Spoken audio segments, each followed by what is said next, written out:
mana udava aigi awaba mana khangvide nangi thamoido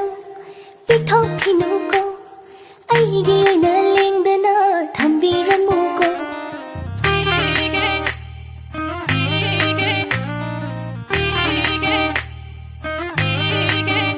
holo nayin java mana udava aigi awaba mana khangvide nangi thamoido pithokhinuko